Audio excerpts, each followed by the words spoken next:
talagang maliwanag na ayon daw po kay Tinio, aminado daw pong hearsay lamang. Ito daw pong patungkol kay PBBM at kay Bersamin at pumapatungkol po do sa messages na sinasabing palitan daw po ng mensahe at ang pinag-uusapan ay tungkol daw sa pagtanggap ni PBBM ng kickbacks. So ngayon ito, pakinggan po natin.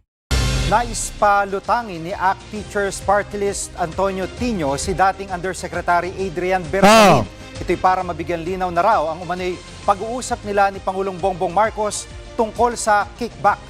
At live mula sa Batasang Pambansa, nangunguna sa balita si News 5 House Correspondent Marian Enriquez.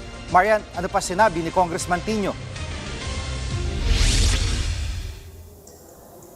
Jiggy, gusto nga ni Congressman Tino na maipatawag at pagpaliwanagin na ng Ombudsman itong si dating Undersecretary Adrian Bersamin. Kaugnay nga po yan nung umano'y palitan nila ng messages ni Pangulong Bongbong Marcos. Kasi ang gusto nilang mangyari dito mga kababayan, ito nababasa natin kung ano yung gustong mangyari dito ni Tinio. Ang gusto niya mangyari dito, palutangin itong si Bersamin at patutuhanan yung aligasyon po nila. Di ba mga kababayan, kung ikaw ang nagbibintang, kung ikaw ang nagbibitaw ng mga aligasyon, di ba dapat ikaw ang magpatunay?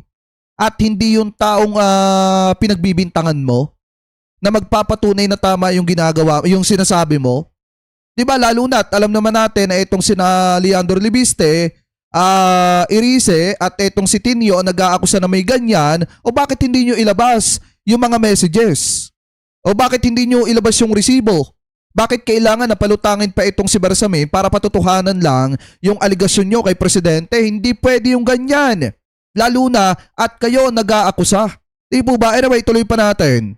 Matatanda ang idinetalye ni Tino yung laman ng mga mensahe na ipinakita raw sa kanya ni Batangas Representative Leandro Leviste. Nakasama po dun sa mga mensahe yung umano'y pagtanggap ni Pangulong Marcos ng 8 billion pesos na kickback at may computation pa raw kung paano ito ginasta noong 2025 midterm elections. Ayon pa nga kay Tino, may ipinakita ring mga kuha ng CCTV si Leviste nang puntahan nga siya ni Bersamin sa kanyang bahay para magbigay ng umano'y video affidavit. Pero baka naman mamaya mga kababayan, yung pagpunta ni Bersamin dito kay Leandro Libiste hindi naman patungkol pala dyan sa ganyan na usapin. Kumbaga ginawan lang talaga ng kwento ni Leandro Libiste at maliwanag mga kababayan para i-connect at sirain ang ating mahal na presidente. Ano po, kasi kung tutusin mga kababayan, lagi ko ang sinasabi sa inyo na kapag kayo inakusahan, hindi pwedeng kayo magpapatunay sa inaakusa sa inyo. Laging ang magpapatunay na tama yung kanyang aligasyon at accusation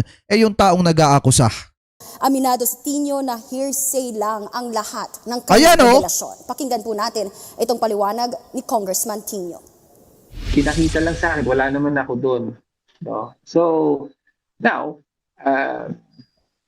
may hearsay pero may bahagi rin na may physical evidence. Hearsay! Paliwanag si Congressman Libiste kung paano niya nakuha dito. Na basically, pumunta sa bahay niya si Adrian Bersamin sometime in November last year para buuin yung affidavit containing this information. Bilang proteksyon sa... Ayan maliwanag mga kababayan. Hearsay lamang po, aminado si Congressman Tinio. Pinakita lang daw sa kanya. Paano kung edited pala yung pinakita sa'yo? O di paniniwalaan mo? Sarili niya. Ako nagtatanong. Niya, no? Dahil kung didiinan siya na involved siya sa kickbacks and corruption, ay papakita niya dahil na utos ito ng Pangulo. That was the objective. At Marian, anong sabi ni Congressman Tino kung bakit ayaw pang ilabas ni Leviste yung mga text at video affidavit? Kasi ang magiging problema dyan, magmumukha lang chismoso si Leviste hanggat hindi niya napapa-authenticate din. Yun ang re-require sa kanya. Puro kwento pa lang, puro palipad hangin pa lang ginagawa niya. So, ano sinasabi ni Congressman Tino tungkol dito? SJG, atras abante nga raw itong si Leviste. At sabi diba? Kinausap niya rin si Leviste na dapat isama na yung nalalaman niya doon sa impeachment complaint inihain nga nila laban kay Pangulong Marcos. Pero tumanggi raw makipagtulungan sa kanila yung kongresista. Narito yung pahayag ni Congressman Tino. Malinaw naman sa akin na meron siyempreng sariling agenda itong si Congressman Libiste. No? So, I mean, everyone knows about his issues with yung kanyang solar company. Parang ang dating dito mga kababayan, inilaglag na ni Congressman Tinio etong si Libiste. Na kaya gumagamit ng mga ganyang klase ng salita, kaya may mga aligasyon na ganyan, kasi bukod sa may personal agenda, maliwanag na tumatama rin dun sa kanyang solar company na hindi pa nakakapagbigay mga kababayan ng or bigong makapagbigay o makapagbayad ng multa. 'Di ba? Yung kanyang solar company. Anyway, tuloy pa natin. Isang concern din niya kung bakit atrasabante siya. He would rather na kusang ilabas ni Adrian ito rather than siya ang maglabas. Jiggy, para naman kay Bicol Sarop Party List Representative Terry Ridon, si Bersamin lang yung makapagpapatunay ng lahat ng mga aligasyon at sa ngayon nananatiling hearsay lahat ng isiniwalat na impormasyon. Pakinggan po natin itong pahayag ni Congressman Ridon. Unless Undersecretary Bersamin confirms the conversations, the files, it has no probative value, it has no evidentiary value. Ito po ay essentially parang propaganda lang. Tama. At sabi-sabi nung pong mga nagsasalita. Double hearsay, triple hearsay po yung pong mga aligasyon eh.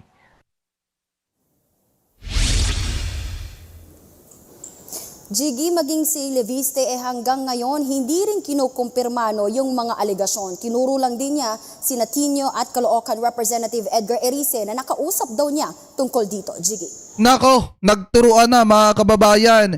Alam niyo yung mga nagbibintang kay presidente ng ganyan, wala, nagtuturoan na.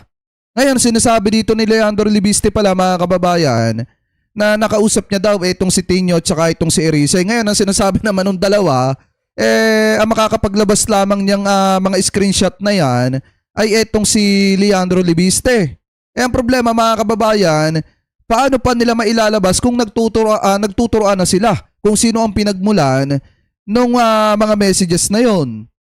Baka nga mamaya mga kababayan, gawa-gawa lang pala yan at pinapasakay lang ang mga kababayan Pilipino po natin. So ngayon pa lang sinasabi ko na mga kababayan na fake news po yan. Diba literal na fake news? Dahil kung totoo yan, di sana nagkandara pa na yung mga yan na ilabas yan. At Marian, may sagot na ba Malacanang tungkol sa mga bagong aligasyong ito? Jiggy, tumanggi nga si Palace Press Officer Yusek Claire Castro na sagutin yung mga paratang laban sa Pangulo. Pakinggan po natin itong kanyang paliwanag. Nakita niyo na po ba yung communication? Yung sinasabi niya pong na nandito na yung pera. And then Nakita niyo na po ba? Replied. Nakita niyo na po ba? Sa mga balita po, sinabi po na... So, wala pa rin po kami nakita. Diba? Hindi po tayo makakapagbigay Sa poll. muli ng anumang categorical na answer dyan hanggat wala pa po tayo nakikitang anuman. Yan muna ang latest. Balik sa'yo, Jiggy. Yan ang Yan mga kababayan kung titingnan nyo, paano kaya nila nasisikmura gawa ng kwento at sirain si PBBM. Samantalang yung ginagawa nila ng kwento at yung tao na pilit po nilang sinisira, ganito ang mga pinagagagawa. Biruin nyo mga kababayan saglip na indahin ni PBBM yung mga paninira sa kanya, ang ginagawa po niya, talagang pumupunta siya dun sa mga proyekto ng pamahalaan at tinitingnan kung kailan po ito matatapos. Katulad po nito mga kababayan, groundbreaking ng 3 istasyon ng Metro Manila Subway. Pangungunahan ni PBBM. So ngayon ito, pakinggan nyo, saglip na indahin ni Presidente, mas pinipili niyang magtrabaho. At pagtuunan ng pansin yung mga proyekto ng pamahalaan na mapapakinabangan ng mga kababayang Pilipino po natin in the future. So ngayon, ito i-play po natin. Sisimula na ang construction ng 3 stasyon ng Metro Manila Subway. Pinangunahan ni Pangulong Bongbong Marcos ang groundbreaking ceremony nito. At live mula sa Pasig by Express Report, si Gerard De La Peña. Gerard, kailan sisimula ng construction at saan-saan ba yung mga bagong stasyon? Ruth, dahil nga nagkaroon na ng groundbreaking ceremony kanina ay dito sa Shaw Boulevard Station, doon sa Kalayaan Avenue Station at sa BGC Station ay anumang araw ay masisimula na ang pagpapagawa sa mga ito. Kanina nga ay mismong si Pangulong Bongbong Marcos ang nanguna sa pag-i-inspection dito sa Shaw Boulevard ng mga pre-construction activities. Kaya ito ay ginawa niya bago yung mismong groundbreaking ceremony. Matatagpuan itong Shaw Boulevard Station sa kanto ng Shaw Boulevard at Meralco Avenue dito sa Pasig. Kumpleto na ang right of way nito kaya wala na may gimbalakid sa pagpapagawa nito. Grabe, no? Contract Package 104 kung saan kasama na ang pagpapagawa ng underground stations ng Ortigas Avenue at Shaw Boulevard at pati na rin ang tunnels na magkokonekta sa mga ito. Ang Ortigas Avenue Station ay nasa kanto ng Meralco Avenue at Ortigas at Julia Vargas sa Biruin nyo, pag natapos ito mga kababayan, ito yung masasabi po natin na nagsimula sa panahon ng administrasyon ni PBBM at matatapos din sa administrasyon ng ating mahal na presidente. Alam nyo, sa totoo lang mga kababayan, mas magiging mabilis po sana ito kung hindi naninira sa gobyerno yung mga didishit. Pati yung ibang mga politikong kurap naman talaga, mas pinipili pang siraan ng presidente at linisin yung mga pangalan po nila. Ano po ay shoutout po kay Mama kay Ma'am Janelle. Ayan mega love shoutout po sa inyo tayuan ng Metro Walk.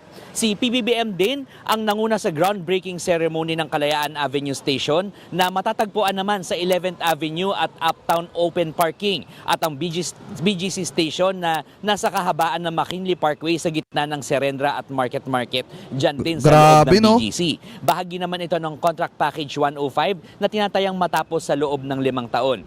Ayon kay Acting Transportation Secretary Giovanni Lopez, halos kumpleto na ang right of way para sa buong kahabaan ng Metro Manila Subway Project na magmumula sa Valenzuela hanggang sa NAIA Terminal 3. Inaasahang makumpleto ang right of way nito sa darating na Hunyo. Lupit sana niyan mga kababayan kung aabot hanggang Batangas, no? Tapos diretso papuntang Mindoro, ganun. Parang katulad nung sa ibang bansa.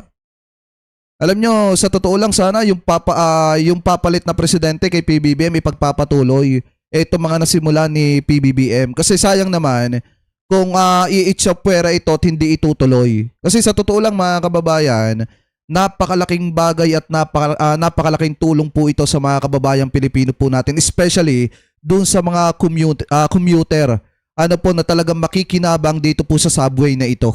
Kung matatapos, kaya sana yung papalit, yung presidente na may malasakit din sa mga kababayang Pilipino po natin at hahayaang matapos siyang proyekto na yan.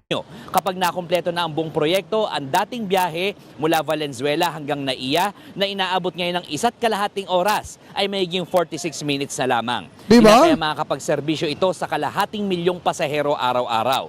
Pakinggan natin ang pahayag ni Pangulong Bongbong Marcos. This is the scale of transformation that we are building. And this brings us closer to a fully connected subway that will redefine mobility in our nation's capital. It also brings us closer towards restoring dignity to daily travel and reaffirming our confidence in what we can achieve as a nation. Ruth, alam mo, itong bahaging ito ng Meralco Avenue, kung ito nakikita nyo dito sa aking likuran, isinara ito sa mga motorista noon pang September 2022. At ito dahil nga para doon sa mga paghuhukay doon sa mga tunnels na dadaanan ng mga tren. At ngayon nagkaroon na ng groundbreaking para sa pagpapagawa ng istasyon ay asahan natin na magiging mas abala pa ang construction activities dito. Tinataya raw na matatapos ang buong Metro Manila Subway sa taong 2032. Ruth. 2032 pa pala mga kababayan, pero at least nagsimula ito sa panahon po ni PBBM. Kaya sana yung papalit na presidente mga kababayan, yung susunod na presidente ay ipagpapatuloy itong nasimulang ito ng ating mahal na presidente. Kasi kung hindi maiituloy po yan mga kababayan, napakasayang nitong proyektong ito. Kasi mapapakinabangan to ng napakaraming mga kababayang Pilipino po natin. Anyway, tuloy pa natin. Express report ni Gerard de la Peña. Mga kapatid, Ruth Cabalco para sa mabilis na pasada ng mga balitang...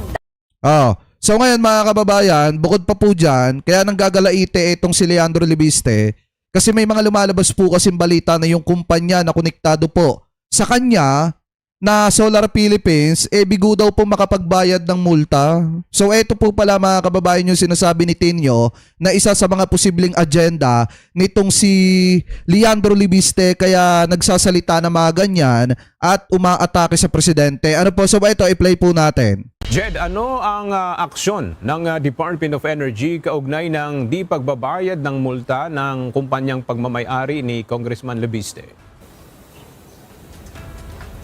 Ayon kay Energy Secretary Sharon Garin ay ipinauubaya na nila sa Office of the Ombudsman at Department of Justice ang issue kaugnay ng mga kumpanyang pagmamay-ari ni Representative Libiste matapos hindi ito magbayad.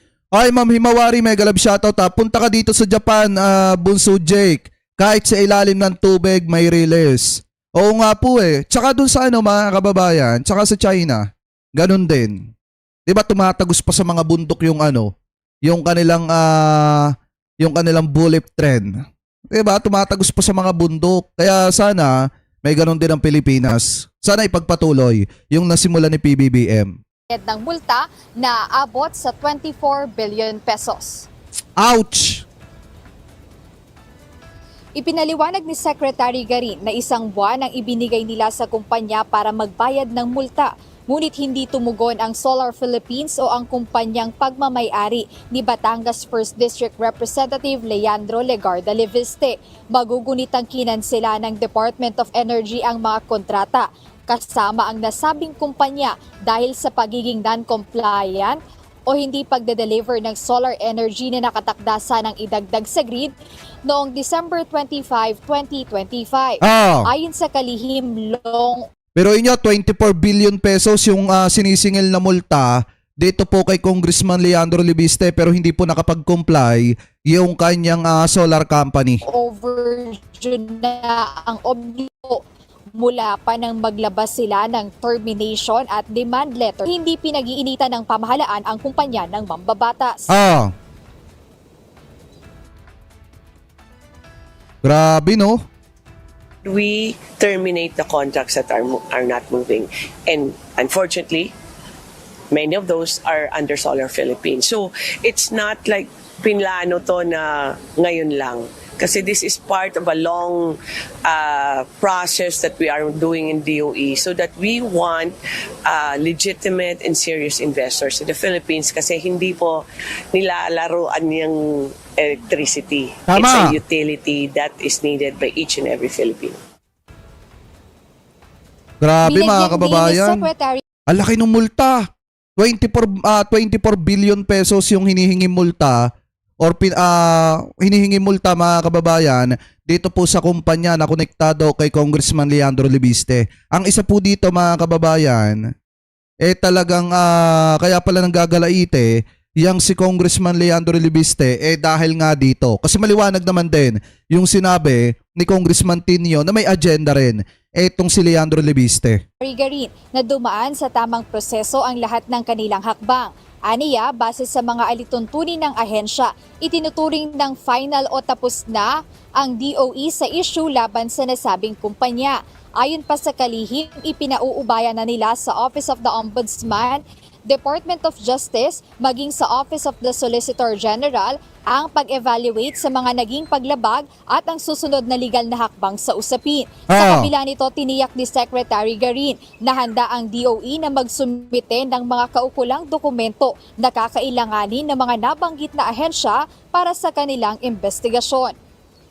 Aga idinagdag kanina ni Secretary Sharon Garin na maraming iba pang mga kontrata na kinansela ang DOE bukod dito sa Solar Philippines na pagmamay-ari ni Representative Libiste kung saan hindi nila ito lamang yung kanilang kinansela dahil matagal na itong proseso ng DOE.